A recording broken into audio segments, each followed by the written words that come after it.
नमस्कार दोस्तों, welcome back to our channel. तो देखिए, आज से हम एक नया सीरीज स्टार्ट कर रहे हैं जहां पर हम JKPSC 10+2 एग्जाम के कुछ इम्पोर्टेंट क्वेश्चंस को डिस्कस करने वाले हैं और इस सीरीज में हम टोटल 1000 क्वेश्चंस को कवर करेंगे। वीडियो शुरू करने से पहले एक इम्पोर्टेंट इन्फॉर्मेशन, अगर आपको लगता है कि आपके कॉन्सेप्ट्स क्लियर नहीं है और अपने प्रिपरेशन को मजबूत करना चाहते हैं तो आप हमारे CUET PG और UGC नेट कोर्सेज को बाय कर सकते हैं। इससे आपके कॉन्सेप्ट्स क्लियर हो जाएंगे और प्रिपरेशन भी बहुत अच्छा हो जाएगा। और कोर्सेज के लिए आप हमारे ऐप और वेबसाइट पढ़ो तो ऐसे विजिट कर सकते हैं। तो चलिए वीडियो को शुरू करते हैं। तो देखिए, first question, the term balance of power in international relations refer to. तो जो बैलेंस ऑफ पावर है, बैलेंस ऑफ पावर के मतलब क्या है? बैलेंस ऑफ पावर का क्या मतलब है? A situation where no single state dominates others. एक सिचुएशन जहां पर कोई सिंगल स्टेट किसी दूसरे स्टेट के ऊपर डोमिनेट क्रिएट नहीं कर रहा है, या फिर a system where one state controls all state, अर्थात एक ही स्टेट सभी स्टेट के ऊपर कंट्रोल रख रहा है, या फिर ए पॉलिसी ऑफ आइसोलेशन, मतलब एक आइसोलेशन का पॉलिसी है क्या बैलेंस ऑफ पावर, या फिर a strategy of economic dominance, मतलब इकोनॉमिक डोमिनेंस की स्ट्रेटेजी है बैलेंस ऑफ पावर। तो इसका जो करेक्ट आंसर है वो है option number A situation where no single state dominates others. तो इसको थोड़ा समझते हैं। बैलेंस ऑफ पावर क्या है? बैलेंस ऑफ पावर यह कहता है कि सभी स्टेट के पास इतना पावर हो जाए कि कोई भी स्टेट दूसरे स्टेट के ऊपर अटैक करने के लिए बार बार सोचे कि अगर मैं उसको अटैक करूंगा तो वो स्टेट भी मुझे अटैक करेगा, है ना, क्योंकि दोनों स्टेट के पास क्या है? इक्वल पावर है ना। कोई भी दो स्टेट है या फिर बहुत सारे स्टेट्स है, सभी स्टेट्स के पास इतना पावर है, सभी स्टेट्स सेम कैपेबल है पावर के मामले में, तो कोई भी स्टेट किसी दूसरे स्टेट के ऊपर आक्रमण नहीं करेगा। तो इसलिए इसका जो करेक्ट आंसर है, a situation where no single state dominates others, कोई भी सिंगल स्टेट किसी दूसरे स्टेट के ऊपर डोमिनेट नहीं करेगा। ठीक है, नेक्स्ट क्वेश्चन को देखते हैं। The concept of sovereignty was first articulated by. तो जो सोवरेनिटी का कॉन्सेप्ट है, सोवरेनिटी का कॉन्सेप्ट पता है ना? सोवरेनिटी का मतलब है कोई भी स्टेट जो है वो अपने इंटरनल और एक्सटर्नल दोनों मैटर्स पर क्या करता है? अपने इच्छा से डिसीजन ले सकता है ना। तो यही सोवरेनिटी का कॉन्सेप्ट है। तो ये जो कॉन्सेप्ट है फर्स्ट आर्टिकुलेट किसने आर्टिकुलेट किया था? इसका जो करेक्ट आंसर है option number A, Jean Bodin. Okay, next question को देखते हैं। The treaty of Versailles was signed in. तो ट्रीटी ऑफ वर्साइल कब हुआ था? इसको ये तो सभी को पता ही होगा, जब फर्स्ट वर्ल्ड वॉर खत्म हुआ, है ना, उस टाइम पर ट्रीटी ऑफ वर्साइल साइन हुआ था 1919 में। Okay, treaty of Versailles. Next question, the term containment. तो जो कंटेनमेंट जो टर्म है in the context of the cold war, तो कोल्ड वॉर के कंटेक्स्ट में आया है। कोल्ड वॉर आपको पता ही होगा, है ना, world war, second world war जब खत्म हुआ उसके बाद क्या हुआ? दो सुपर पावर आए, एक USA और एक USSR, है ना, दो सुपर पावर आए। तो दोनों के बीच जो लड़ाई चल रहा था, नो डायरेक्ट वार, है ना, डायरेक्ट वार नहीं चल रहा था, एक आइडियोलॉजिकल वार चल रहा था, उसको हम कोल्ड वार कहते हैं। क्यों कहते हैं? क्योंकि डायरेक्टली वार नहीं चल रहा था उस टाइम पर। कोल्ड वार के कॉन्टेक्स्ट में ये जो टर्म है कंटेनमेंट, ये यूज किया गया था। तो किसने किया था? इसका जो करेक्ट आंसर है जॉर्ज कैनन। तो जॉर्ज कैनन ये इस कंटेनमेंट वर्ड को यूज किया था। ठीक है, तो जॉर्ज कैनन कौन थे? George Kennan an American diplomat थे। First proposed the policy of containment in his long telegram and later in his X article advocating for the containment of Soviet expansion। ठीक है, नेक्स्ट क्वेश्चन को देखते हैं। The Cuban missile crisis occurred। तो Cuban missile crisis कब हुआ था?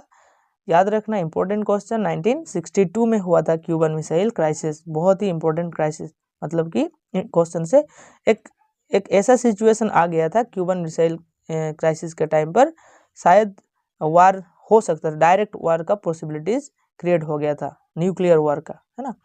Next question को देखते हैं, द टर्म ग्लासनोस्ट, तो ग्लासनोस्ट का टर्म किससे एसोसिएटेड है? तो इसका जो करेक्ट आंसर है ऑप्शन नंबर ए, मिखाइल गोर्बाचेव से, है ना। तो ग्लासनोस्ट का कॉन्सेप्ट क्या है? ग्लासनोस्ट का कॉन्सेप्ट ये है, जो गोर्बाचेव थे ना, तो गोर्बाचेव क्या उसके जो एडमिनिस्ट्रेशन थे, गोर्बाचेव के एडमिनिस्ट्रेशन में कहा गया था कि एक ओपननेस की कॉन्सेप्ट लाया गया था। ओपननेस, है ना। क्या ओपननेस की कॉन्सेप्ट लाया गया था कि उस टाइम कहा ऐसा कहते थे गोर्बाचेव के एडमिनिस्ट्रेशन में कि हमारे जो सिस्टम है इसमें क्या क्या गलती है, क्या क्या प्रॉब्लम्स है और उसका क्या क्या सोल्यूशन है, उसको डिस्कस किया जा सकता है ना। तो ये जो कॉन्सेप्ट था इसको ग्लासनोस्ट कहा जाता है, ठीक है। तो ग्लासनोस्ट मीनिंग ओपननेस, है ना, was a policy introduced by Soviet leader Mikhail Gorbachev in the 1980s to increase transparency and freedom of speech in the Soviet Union, है ना। कहाँ का थे? यूएसएसआर का। नेक्स्ट क्वेश्चन को देखते हैं, the concept of power politics, power politics का concept is most closely associated with, तो जो पावर पॉलिटिक्स है, पावर पॉलिटिक्स किससे एसोसिएटेड है? मॉर्गेनथाउ से, कांट से, लॉक से या फिर मार्क्स से? तो देखिए मार्क्स, लॉक तो ये तो नहीं होंगे, कांट नहीं होंगे, हेंस जे मॉर्गेनथाउ होंगे, है ना। तो हेंस जे मॉर्गेनथाउ से क्लोजली एसोसिएटेड है पावर पॉलिटिक्स। और मॉर्गेनथाउ एक रियलिस्ट थिंकर है ना, रियलिस्ट थिंकर, रियलिस्ट थिंकर थे मॉर्गेनथाउ। नेक्स्ट क्वेश्चन को देखते हैं, next question, the term multipolarity in international relations refers to, तो मल्टीपोलरिटी का मतलब क्या है? मल्टीपोलरिटी का मतलब a system with multiple centres power, मतलब एक सिस्टम जहां पर बहुत सारे मल्टीपल मतलब कि पावर के सेंटर्स होंगे, या फिर a system dominated by one superpower, जहां पर एक ही सुपर पावर होगा, या फिर a system with no dominant power, जहां पर कोई डोमिनेंट पावर नहीं होगा, या फिर a system based on economic alliance, जहां पर इकोनॉमिक अलायंसेस होंगे।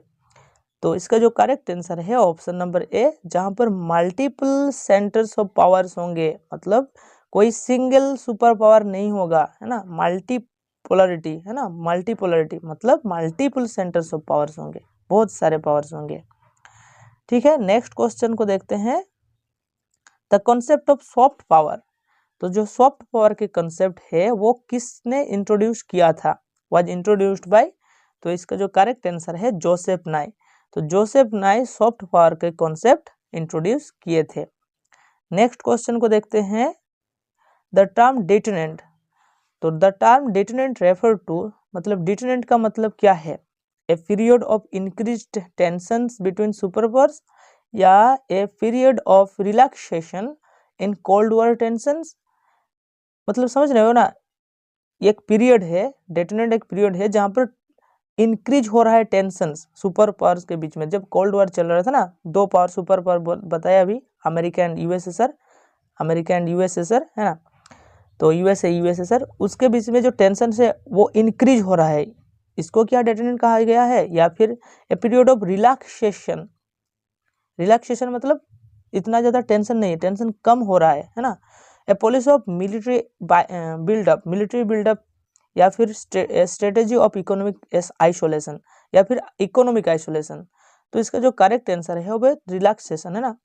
रिलैक्सेशन को कहा जाता है डेटोनेंट, है ना। तो ए period of relaxation in cold war tension, जो कोल्ड वॉर टेंशन है वो धीरे धीरे खत्म हो रहा है, उसको डेटोनेंट कहा जाता है।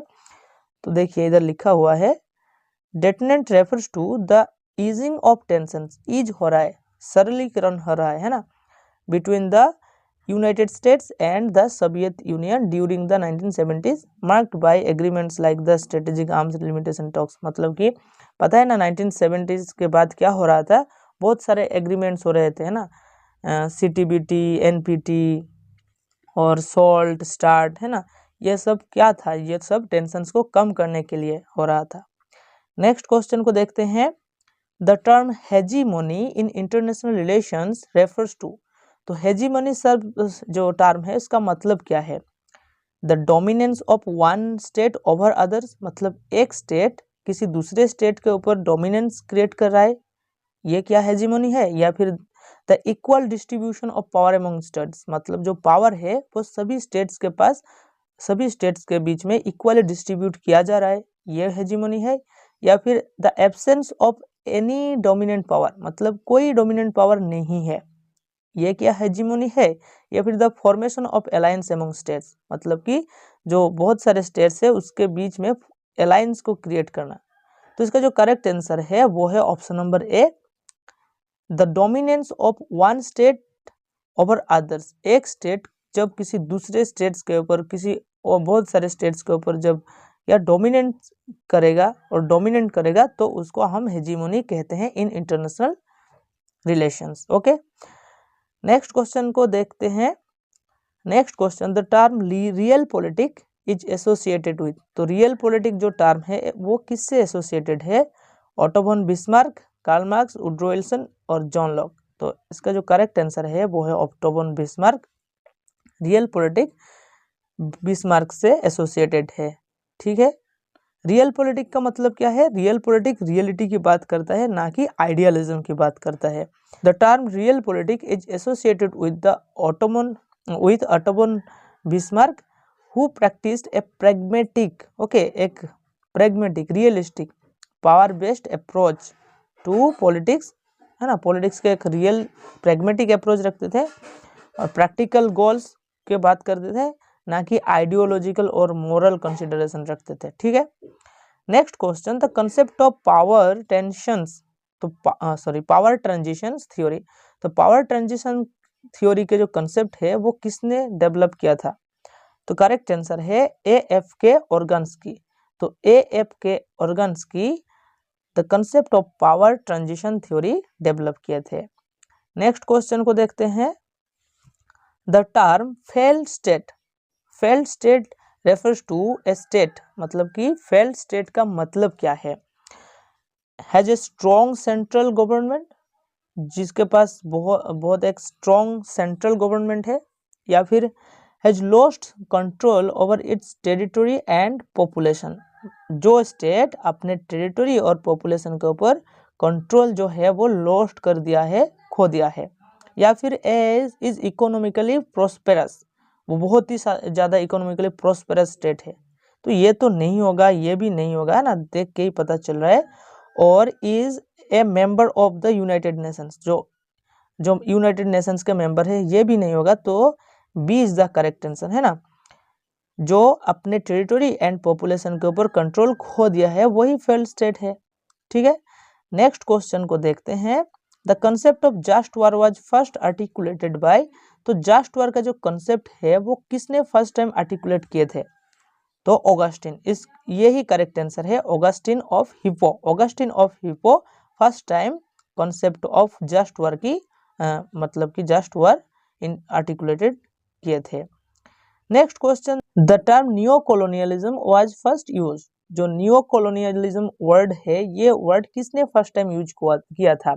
तो न्यू कॉलोनियलिज्म याद रखना, क्वामे एनक्रुमा। ओके, ये ऑप्शन नंबर ए, क्वामे एनक्रुमा जो थे घाना के, वो फर्स्ट टाइम जो न्यू कॉलोनियलिज्म को यूज किया था। The term new colonialism was first used by क्वामे एनक्रुमा, the first president of Ghana, in his 1965 book Neo-Colonialism the Last Stage of Imperialism। तो इसको याद रखना, Neo-Colonialism the Last Stage of Imperialism। उस book में जो प्रेसिडेंट थे साहब थे घाना के, क्वामे एनक्रुमा, वो न्यू कॉलोनियलिज्म वर्ड को यूज किया था। Next question, the concept of sustainable development. Sustainable development की जो कॉन्सेप्ट है वाज पॉपुलराइज्ड बाय, किससे पॉपुलर हुआ था, कौन से रिपोर्ट से। ब्रंटलैंड रिपोर्ट, क्योटो प्रोटोकॉल, रियो अर्थ समिट, पेरिस एग्रीमेंट। तो ए इज द करेक्ट आंसर, क्या है, ब्रंटलैंड रिपोर्ट, इससे पॉपुलर हुआ था सस्टेनेबल डेवलपमेंट। ये यूएन का ही एक रिपोर्ट है ना, यूनाइटेड नेशंस का। नेक्स्ट क्वेश्चन को देखते हैं। The term globalisation become widely used. तो जो ग्लोबलाइजेशन टर्म है वो बहुत ज़्यादा वाइडली यूज्ड होने लगा कब, 1990s के बाद। क्यों 1990s में क्या हुआ था, 1991 में जब मतलब कि क्या हुआ था, एक इम्पोर्टेंट डेवलपमेंट हुआ था 1991 में, यूएसएसआर ब्रेक हो गया ना, कोलैप्स ऑफ यूएसएसआर हुआ था। उसके बाद जो कनेक्टिविटी बहुत ज़्यादा बढ़ने लगा है ना, कल्चर का ट्रांसफॉर्मेशन बहुत ज़्यादा होने लगा, इसलिए 1990s इसका आंसर होगा।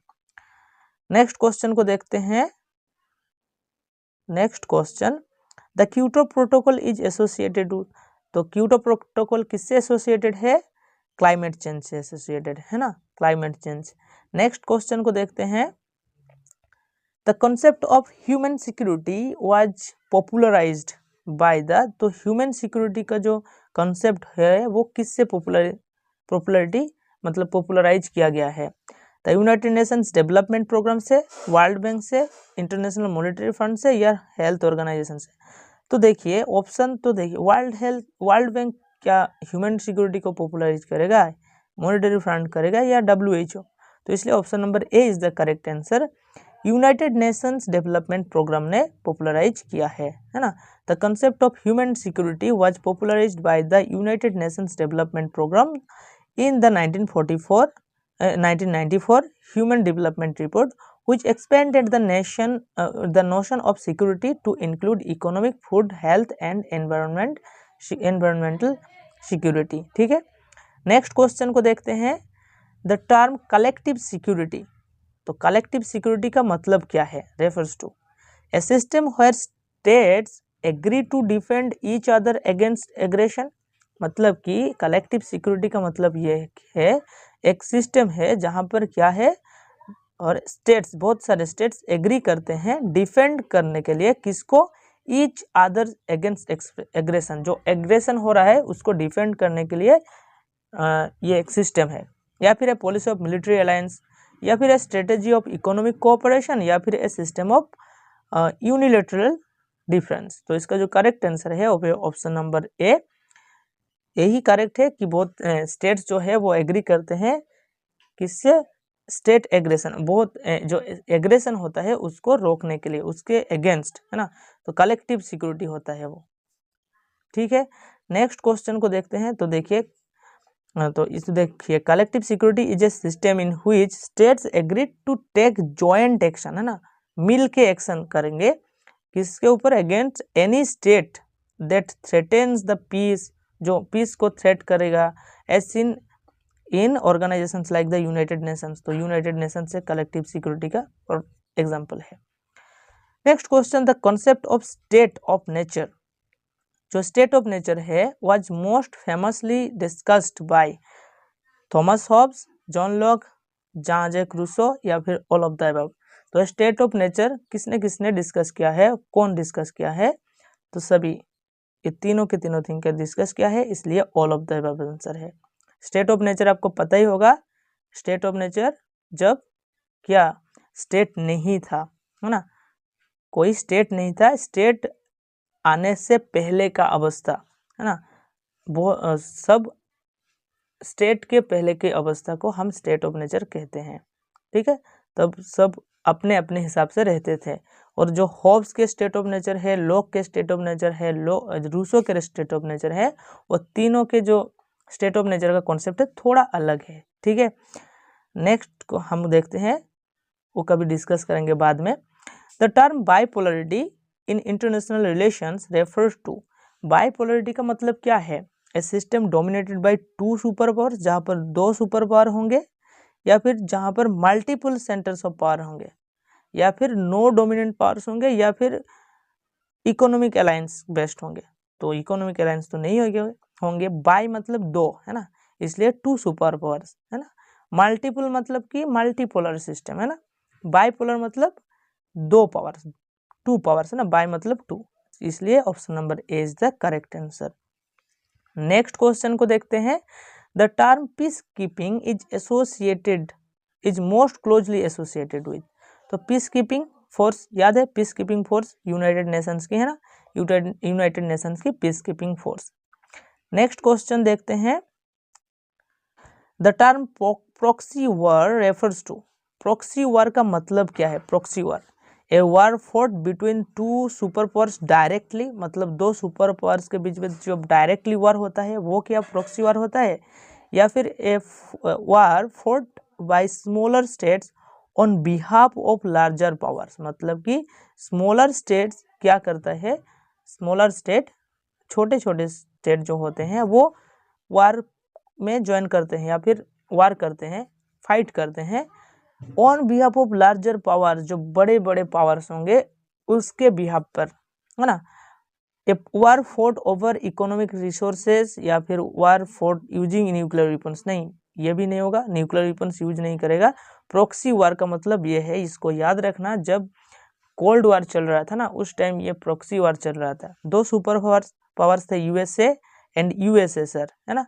दो जो सुपर पावर थे वो डायरेक्टली वार में इन्वॉल्व नहीं होते थे एक दूसरे के बीच में, वो किसी तीसरे जो स्टेट होते थे, जो छोटे छोटे स्टेट्स होते हैं उनको यूज करते थे उनके बिहाफ पर लड़ने के लिए, है ना। तो ये प्रॉक्सी वार होता है, ठीक है। A proxy war is a conflict where larger powers support smaller states, जो छोटे छोटे स्टेट्स है उसको सपोर्ट करते थे, जो लार्ज पावर थे, है ना, उसको सपोर्ट करते थे और group to fight on their behalf, उसके बिहाफ पर फाइट करने के लिए। As seen in the Vietnam war, जो कि वियतनाम वार में देखा गया था, या सोवियत अफगान वार में, है ना। जब अफगान सोवियत वार हो रहा था तो अफगान को किसने सपोर्ट कौन सपोर्ट कर रहा था, यूएसए सपोर्ट कर रहा था ना अफगानिस्तान को। तो ये था प्रॉक्सी वार। तो आज के वीडियो में इतना ही करेंगे, बाकी क्वेश्चंस नेक्स्ट वीडियो में डिस्कस करेंगे। अगर वीडियो अच्छा लग रहा है तो एक लाइक एंड कमेंट कर दीजिएगा और चैनल को सब्सक्राइब कर दीजिएगा फॉर नेक्स्ट वीडियोज़।